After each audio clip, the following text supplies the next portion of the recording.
mucha gente viéndonos, Roberto, y necesitamos darle algún tipo de guía, pues, rápida, yo diría, usted, porque en el viejo sistema ya sabíamos más o menos, pues, cómo eran las cosas. Claro. En este nuevo sistema, Roberto, ¿quiénes seguros se van al tanque? O sea, ya sea que los agarraron en flagrancia, etcétera, etcétera, etcétera. ¿Quiénes seguros sí se van a la cárcel preventiva? O sea, porque estamos viendo que este ya no se fue y fue un homicidio. Entonces, ¿quiénes sí se van seguro? Bueno, Que no hay posibilidad de acuerdo. es algo que llamamos las medidas cautelares. Las medidas cautelares en el nuevo sistema de justicia penal tienen tres finalidades. Uno, evitar la sustracción del activo de la acción penal, de la autoridad. Segundo, proteger a las víctimas y proteger a los operadores del sistema. Y tercero, que no se obstaculice el procedimiento, ¿no? Las medidas cautelares son 14 que establece el Código Nacional. Y la última ratio, ahí te va otro latinajo, la última razón es la prisión preventiva. Porque lo que se está privilegiando es que haya varios mecanismos previos antes de meter a alguien a la cárcel. Como sería, además de la fianza, probablemente en el golpeador de mujeres no solo es la fianza, sino además medidas restrictivas como es no te acercas a esa casa y no te acercas ni a tu mujer ni a tus hijos, sino hasta que tomes un tratamiento, etcétera, etcétera, etcétera. Ya no tienes al papá en la cárcel y vas a seguir el juicio, porque la idea de la prisión preventiva era esa, ¿no? Someterte al juicio. Pero ¿por qué en la cárcel? El estigma de la cárcel... Porque además el problema... Ahora, dijo un punto muy importante, Arturo. ¿Quiénes sí, quiénes no? Es que esa es una categoría así como que muy endiosada, ¿no? ¿Quién tiene derecho? Según quién. La criminalización primaria, que es la de los diputados diciendo quién comete delito o no. Acuérdense de cuando Peña Nieto tomó posesión, metieron a la cárcel a todos los puños arriba del Distrito Federal, ¿no? A todos los chavos. Hacen una negociación y después resulta que la Asamblea todavía en esa época, Asamblea Legislativa del Distrito Federal, modifica esos delitos de orden constitucional y les da chance de salir bajo fianza y salieron de nuevo con su puño arriba. Entonces, realmente con eso se juega un poco.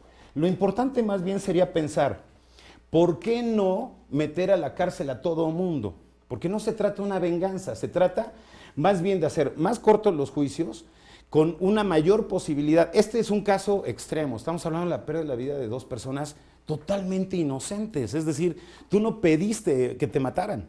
Pero es bien importante que los deudos estuvieron de acuerdo, ¿no? No hay manera si no hay voluntad. Si los deudos hubieran dicho no hay acuerdo, el proceso sería distinto. En todos los casos, estos mecanismos requieren de la voluntad. Sin embargo, cuando estos medios se dan, dice la ley que debe existir oposición fundada de la víctima o ofendido. En este caso, las víctimas no las puedes notificar por ouija, con perdón del mal chiste.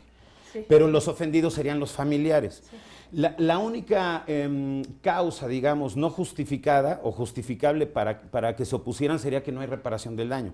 Habiendo y estando garantizada la reparación del daño en los términos de ley, su decisión no es tan importante. Mira, ahora, aquí estamos hablando del homicidio, pero hay 80, 90 o 100 figuras delictivas que son las que nos van a permitir tener una justicia restaurativa. A ver, que es lo que entonces dices, son 14 puntos...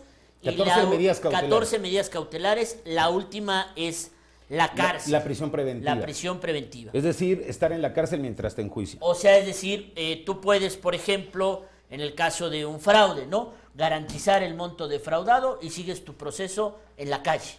Pudiera ser, probablemente si el Ministerio Público expresa motivos por los cuales esta persona constituye un peligro para la población, como pasó en el caso de estos, por ejemplo, en ese momento dices, bueno, esta gente la sacas y va a seguir engañando a personas de la tercera edad, etcétera. O sea, pero ya hay, digamos, queda el criterio del propio Ministerio Público. No, del juzgador. Del juzgador. Ahora hay un juez de control y de garantías que es el que toma las decisiones. Okay. Los MPs lo único que hacen es recabar datos o elementos de prueba y todo se tiene que llevar a una audiencia que se llama inicial, primero para que se califique la detención y después para que se formule la imputación, se presenten los datos de prueba, etc. Lo comentaste ya también hace unos momentos. Antes estábamos acostumbrados para todo. Hay que esperar a que venga el Ministerio Público. Y entonces ni el Ministerio Público llegaba, te pasabas 3-5 horas ahí en la chingada agencia y al final iba el escribiente nada más. Oye, ayer documentaban un caso, bueno, en la mañana escuchaba yo al que maneja los taxis, ¿cómo se llama que tiene su programa? López Díaz. López Díaz, que llevaba una persona 19 horas en la gente. Dije, pues le hubieran mandado un Uber o algo. 19 horas para dar noticia criminal. Cuando entonces el sistema sí no está funcionando. Eso es lo que te digo, Sí. que aparentemente, yo te digo, o sea, del boletín que vi de la Fiscalía General del Estado, hay 20 lugares en todo el estado donde puedes presentar la denuncia. Pero si es en la noche, son 3 o 4 en Es que ¿sabes todo el qué? estado. Pasa lo mismo que la reforma educativa. ¿Es necesaria? Claro, pero el problema es que no están dadas las condiciones para tener esa reforma educativa. Aquí hay una reforma, sí, pero todo lo que está alrededor está... Pero aquí hubo 8 años, Ahora- para hacerlo, no hay pretextos. Ahora, te pongo otro ejemplo. Hace rato decías, Roberto, el caso, por ejemplo, de la violencia intrafamiliar, pues antes el güey se tenía que seguir su proceso adentro, ¿no? Ahora tú dices, no, pues tiene la posibilidad de hacerlo afuera. Y aquí viene la gravedad, Roberto, y yo te lo pregunto honestamente. Antes el güey lo metías en la cárcel, se le bajaban los humos, etcétera, etcétera, etcétera. Aquí el juez le dice, bueno, está bien, usted siga su proceso, se lo sigue afuera, etcétera, etcétera. Este cabrón afuera, regresa a su casa y le pone otra madrina a la esposa por haberle ido a denunciar. Es que ese es el punto. Te dije que las medidas restrictivas no solo tienen que ver con la prisión. O sea, Ajá. uno es, vas a tener la posibilidad de una fianza, pero Sí. además te impongo medidas que son personales. Una es la restricción de acercarte a 100 metros de la persona. No te puedes acercar a tu casa porque se hizo un depósito, se te sacó de ese domicilio. Ahí sí, eso es para primodelincuentes porque ese es el beneficio. Ahora, Sí. esto no Primo, aplica ni para exacto. delincuencia, que es por primera vez. Primera vez. No van a pensar O sea, que si tienen hay un un- primo que sí es No, este. no, no, no. Delincuente que vende Sí, mota. sí, O sea, pero por ejemplo.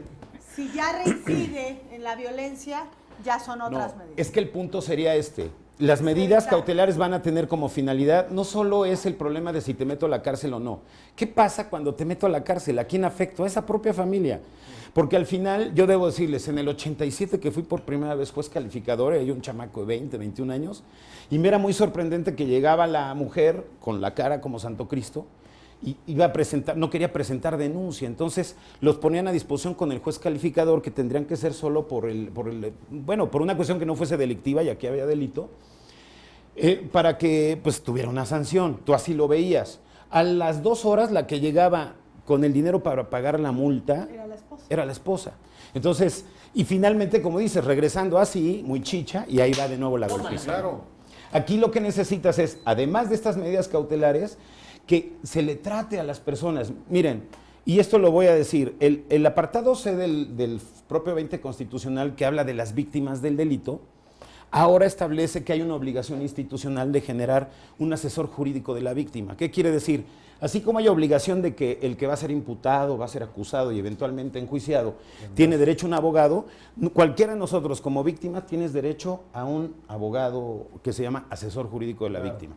Este asesor jurídico de la víctima, para mí, lamentablemente, en el estado de Puebla, quedó en manos también del todopoderoso señor fiscal hasta el 2086 o como sea, porque los efectos son que depende de la propia visitaduría, perdón, de la Dirección de Atención a Víctimas. Entonces, Y hay 3 güeyes, seguro. pero el problema está en el nivel, ¿no? De las personas, ¿no? Yo no dudo, porque además fueron los mejor capacitados de los defensores públicos. Tal vez lo que de repente me da escozor es quienes manejan estas áreas, porque pues sabemos que aquí en Puebla está todo eso perfectamente controlado, ¿no? A ver, te voy a poner otro ejemplo. No quiero poner el de Paulina Camargo porque no lo quiero poner, pero voy a poner, por ejemplo, el de Carla López Albert, que es un homicidio, un feminicidio muy conocido por todos los poblanos. Ya sabemos qué le pasó al asesino o al presunto asesino que se llama Manuel Forcelledo. ¿Qué hubiera pasado con Manuel Forcelledo en el nuevo sistema de justicia penal? Hubiera estado detenido porque ahí sí la solicitud hubiera sido de medida cautelar de prisión preventiva, puesto que se trata de un homicidio. Sin embargo, te voy a poner el ejemplo de José María Sosa con relación a Paulina Camargo. En el caso de Paulina Camargo nunca hubiera pasado, Porque pues no había porque no pruebas. tienen las pruebas.